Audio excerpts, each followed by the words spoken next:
নমস্কার বন্ধুরা, আমি আজকে যে রেসিপিটা নিয়ে এসেছি আপনাদের সামনে সেটা হচ্ছে চিকেন দিয়ে করব। তবে রেসিপি শুরু করার আগে আমার সব বন্ধুদের আমার অন্তরের ভালোবাসা জানিয়ে ফ্রম ডলিজ রেসিপি বুকের রেসিপি শুরু করছি। তার জন্যে আমি জাস্ট 2 পিস চিকেন লেগ নিয়েছি, আর লেগ পিসটাকে আমি এইভাবে কেটে নিচ্ছি। কেননা আমি যে রেসিপিটা করব এইভাবে কেটে না নিলে মশলাগুলো ভেতরে ভালো করে ঢুকবে না। যাতে মশলাগুলো ভালো করে ভেতরে ঢুকে যায় আর চিকেনের ভেতর পর্যন্ত ভালো করে যাতে রান্নাটা হয়ে যায়, কুক হয়ে যায়, তার জন্যে কিন্তু আমি এইভাবে কাট করে নিয়েছি। আর না হলে অনেক সময় হাড়ের মধ্যে মানে একটু রক্ত মতো দেখা যায়, তো সেই জন্য এইভাবে কাট করে নিলে এই সমস্যাগুলো থাকে না। আমি এখানে 2 থেকে 3 টিস্পুন মতো সর্ষের তেল দিয়ে দিলাম। কিন্তু আমি এই রেসিপিটার নাম এখনও বলিনি। এটা হচ্ছে স্মোকি তন্দুরি চিকেন। এখানে আমি 1/2 টিস্পুন শাহি গরম মশলা দিলাম। এখন আমি কিছু মশলা দিয়ে এগুলো সব ম্যারিনেট করব।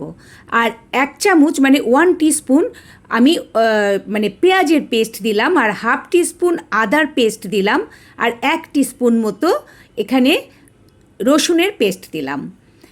এবার এখানে আমি দিচ্ছি জাস্ট 1/4 টিস্পুন হলুদের গুঁড়ো, আর এখানে আমি 1/2 টিস্পুন শুকনো লঙ্কার গুঁড়ো ব্যবহার করলাম। কিন্তু আপনারা যদি ঝাল কম খান তাহলে এখানে ঝাল কমিয়ে দেবেন, ঝালটা আপনারা আপনাদের স্বাদ মতো দেবেন। এইবার আমি এই ইনগ্রেডিয়েন্টগুলো দিয়ে আগে একটু ভালো করে মেখে নেব।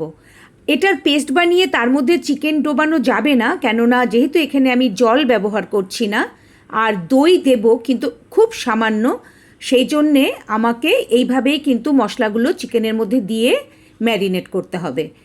আর দইটা যখন আমি দিয়েছি, আমি আগে থেকেই বলে দিচ্ছি, আমার ভিডিওটা কোনো কারণে ওই সময় বন্ধ হয়ে গেছিলো, মানে অন ছিল না, তাই মানে দই দেওয়ার জায়গাটা ওঠেনি। কিন্তু এখানে কিন্তু আমি 2 টিস্পুন দই ব্যবহার করেছি। এখন আমি এখানে দিয়ে দিলাম কসুরি মেথি। প্রথমে আমি 1 টিস্পুন কসুরি মেথি দিয়ে মাখিয়ে নিয়ে আবার এই পিঠে 1/2 টিস্পুন কসুরি মেথি দিয়ে দিচ্ছি। এবার এই পাশেও এইগুলো দিয়ে ভালো করে আমি মাখিয়ে নিচ্ছি। তবে আমি এখানে আরেকটু সর্ষের তেল ব্যবহার করব, কারণ মাখতে মাখতে আমার কাছে একটু ড্রাই লাগছে, তাই 2 টিস্পুন মতো সর্ষের তেল আবার আমি একটু দিয়ে দিলাম। চিকেন কিন্তু ম্যারিনেট করার সময় তেল দেওয়াটা ভীষণ জরুরি, তা না হলে কিন্তু টোটাল রান্নাটাই ড্রাই হয়ে যাবে। আর তেলের জন্যে কিন্তু এই চিকেনটা খুব সফট থাকে, খুব জুসি হয়। এবার এগুলো দিয়ে ভালো করে মাখিয়ে এখন আমি যেটা এখনও দেইনি সেটা হচ্ছে নুন। এখানে আমি এবার একটু নুন দিয়ে দেব, জাস্ট 1/4 টিস্পুন মতো নুন এখানে আমি ব্যবহার করলাম। আর নুনটাও কিন্তু আপনারা আপনাদের স্বাদ মতো দেবেন। এবার নুনটা দিয়েও আরেকবার মাখিয়ে নিচ্ছি।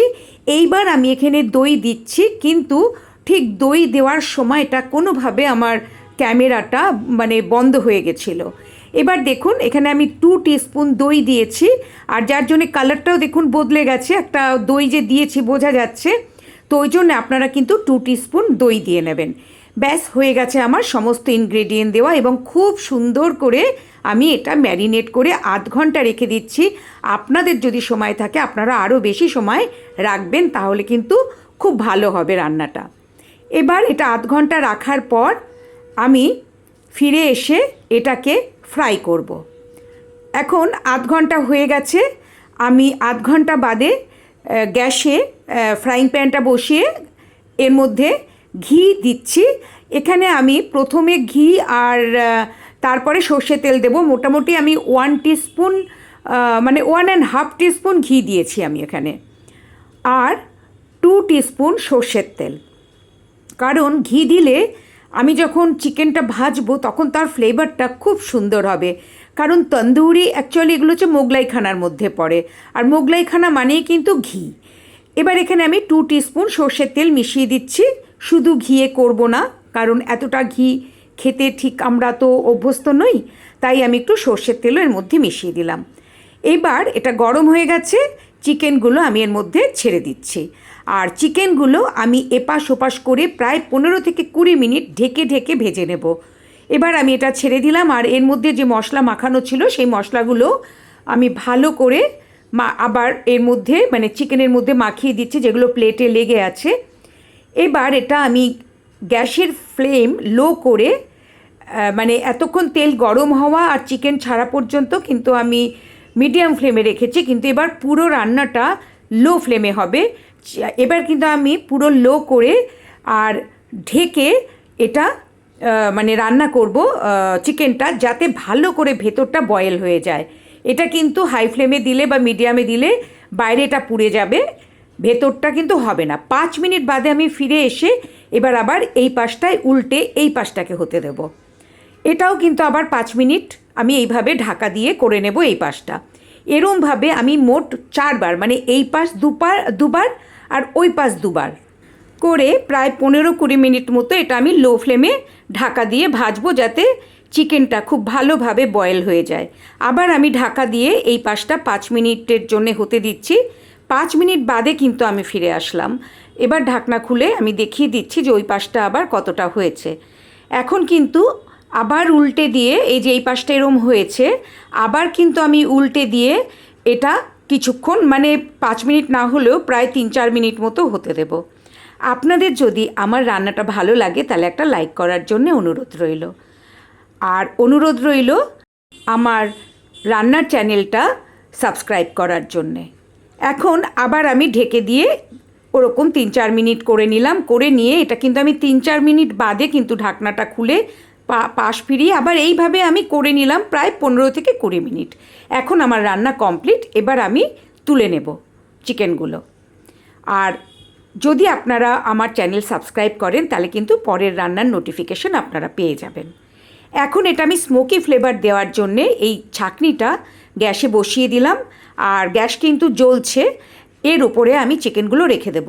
আপনাদের কাছে যদি এই ধরনের জিনিস না থাকে তাহলে আপনারা রুটি যে আমরা সেকি সেই ছাঁকনিতেও করে নিতে পারেন। তবে এই জিনিসগুলো কিন্তু ঘরে থাকলে খুব সুবিধা। আমরা অনেক সময় টমেটো পোড়াই বা বেগুন পোড়াই, তো এরকম একটা জিনিসের ওপর পোড়াতে কিন্তু খুব সুবিধা হয়। আর এটা কিন্তু মেলাতে কিংবা স্টিলের বাসনের কোনো দোকানে পাওয়া যাবে। এবার এটা আমি ভালো করে আগুনের ওপর দিয়ে ভালো করে এটা পুড়িয়ে নিচ্ছি, আর এতেই কিন্তু স্মোকি ফ্লেভারটা আসবে। একদম ঘরোয়া উপায়ে কত সুন্দর, দেখুন হোটেলের মতো চিকেন তন্দুরি কিন্তু আমরা ঘরেই করে খেতে পারি। আর এখানে এই স্মোকি ফ্লেভারটা কিন্তু একটা আলাদা মাত্রা পায়, দারুণ সুন্দর লাগে এই স্মোকি ফ্লেভারের জন্যে। এটা কোনো খাটনি না, জাস্ট জিনিসগুলো দিয়ে ম্যারিনেট করে কিছুক্ষণ রেখে তারপরে তেলে একটু লো ফ্লেমে ভেজে নেওয়া। আর স্মোকি ফ্লেভার দিতে গেলে তাহলে একটু এইভাবে আগুনের ওপর রেখে দেখুন কীরকম স্মোক উঠছে, এই গন্ধটাই কিন্তু চিকেনের মধ্যে পুরোপুরি চলে যাবে। মোটামুটি আমার হয়ে গেছে। এটা 2 মিনিট মতো আমি কিন্তু করলাম এপিট ওপিট করে বারবার। এখন এটা ঢেকে দিচ্ছি যে স্মোকগুলো আছে সেটা যাতে চিকেনের মধ্যে ভালো করে বসে যায়। এবার স্মোকটা যতক্ষণ আছে ততক্ষণ এটা ঢাকা দিয়ে রেখে, এখন দেখুন স্মোক চলে গেছে, আমি ঢাকনাটা খুলে নিচ্ছি। এখন এটা আমি সাজিয়ে দেব প্লেটে। তবে তার আগে আমি একটা সবুজ চাটনি করছি। এখানে আমি ধনেপাতা নিয়েছি আর পুদিনা পাতা নিয়েছি। যে পরিমাণ ধনেপাতা তার 3 ভাগের 1 ভাগ হচ্ছে পুদিনা পাতা। আর দুটো মানে ওই রসুন ছোট ছোট করে কেটে নিলাম, আর একটুখানি আদা সেটাও কুচি কুচি করে দিলাম, আর 2টো কাঁচা লঙ্কা এখানে দিয়েছি, আর একটু নুন দিয়ে দিচ্ছি। ব্যাস এইটা, আর সামান্য একটু জল দিয়ে এটা আমি মিক্সিতে ঘুরিয়ে একটা পেস্ট বানিয়ে নেব। ব্যাস তাহলেই হয়ে যাবে সবুজ চাটনি। আমার হয়ে গেছে সবুজ চাটনি। এবার এটার মধ্যে আমি একটু লেবুর রস চিপে দেব, তাতে টেস্টটা আরও ভালো আসবে। এবার আমি চিকেনগুলো প্লেটে সাজিয়ে দিচ্ছি। দেখুন কেমন সুন্দর হয়েছে।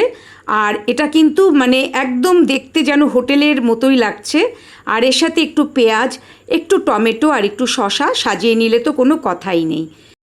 আমি আশা করব আপনারা একবার নিশ্চয়ই করার চেষ্টা করবেন। এবার এখানে একটু মাখন আমি ব্রাশ করে দেব এই চিকেনের ওপরে, তাতে কিন্তু আরও ভালো লাগবে খেতে। তবে আপনারা চাইলে যদি খেতে না চান এত ঘি মাখন তাহলে এটা স্কিপ করতে পারেন। এই হলো আমার রান্না। আমি নতুন রান্না নিয়ে আবার হাজির হব আপনাদের কাছে। আপনাদের সবার মঙ্গল কামনা করি। আপনারা সবাই খুব খুব ভালো থাকবেন। নমস্কার।